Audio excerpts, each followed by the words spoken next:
जेतोणीक सिंध जे तारीख़ी माग ऐं आलमी विरसो करार ॾिनल मकली कब्रिस्तान में सिंध जे केतिरनि दौरनि जे हाकिमनि खां वींदे सूफ़ियनि, आलमनि, दरवेशनि, बुज़ुर्गनि जूं मज़ारूं मौजूद आहिनि।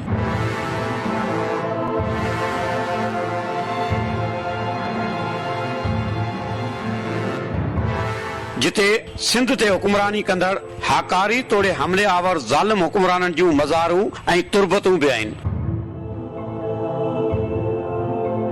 मकली जी तारीख़ी कब्रिस्तान में उत्तर वारे पासे समा दौर जे कब्रिस्तान में सिंध जो हिकु अहिड़ो निमाया हैसियत रखंदड़ सिंध जो आशिक सपूत पुट बि मदफून आहे, जंहिं जे मज़ार खे ॾिसण सां ई सिंध जे हिकु अज़ीम दौर जी यादि ताज़ी थियो वञे।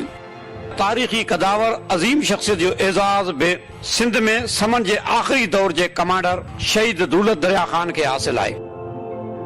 जंहिं जे दौर में जिते सिंध तरक़ी जा सोनेरी दौर ॾिठा, उते सिंध ते काहूं करे ईंदड़ ज़ालिम हुकुमराननि खे बि विच अरसे ताईं शहीद दौलत दरिया ख़ान जी धरतीअ सां इश्क सबबि सख़्त मज़ामत ऐं शिकस्त खे मोह ॾियणो पियो।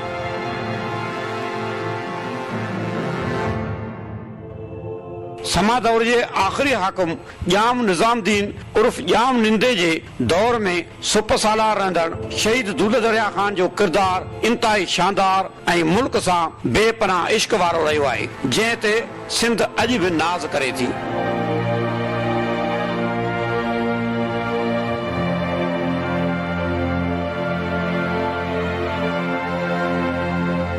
दौलत दरिया ख़ान सिंध जी दिलो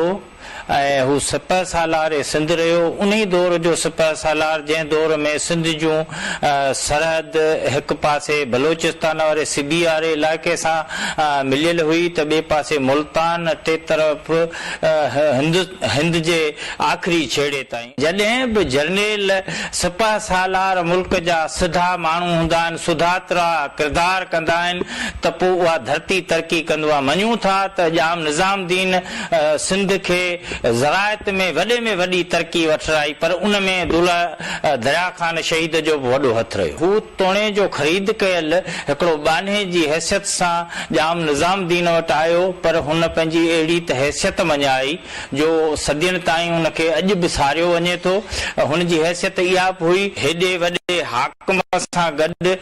नंढड़ो मुलाज़िम थी रही करे सिपह सालारी बि माणियाई। इहा हुनजी ज़हनियत बि हुई ऐं हुनजी वतन परस्ती बि हुई। उन वतन परस्तीअ खे हुन एतिरो त अॻिते वठी वियो जो अॻिते हली जॾहिं जाम निज़ाम जे ख़ानदान सां हुन जा कुझु इख़्तिलाफ़ थिया त हू हिकु पासीरो थी वेही रहियो, पर जॾहिं वतन ते ॾुखियो वक़्तु आयो त हू पंहिंजा ज़ाती इख़्तिलाफ़ विसारे करे पंहिंजे वतन जी वेड़ में अची मुखालिफ़नि सां झेड़ो जोटियाई, जंहिं मंझि हुन शहादत बि माणी। जाम निज़ाम जे दौर में जेके बि बंदारियूं गाऊं थियूं, जेके बि हमला थिया, उनखे जेको पसबा कयो, उन में वॾो किरदार दरिया ख़ान जो, दौलत दरिया ख़ान जो, मुबारक ख़ान। हिकिड़ो तव्हां जीअं मूं अर्ज़ु कयो त हिकिड़ो वॾो हिकिड़ो सुपे सालार हो ऐं बाहमद सुपे सालार हो, ऐं हुनजी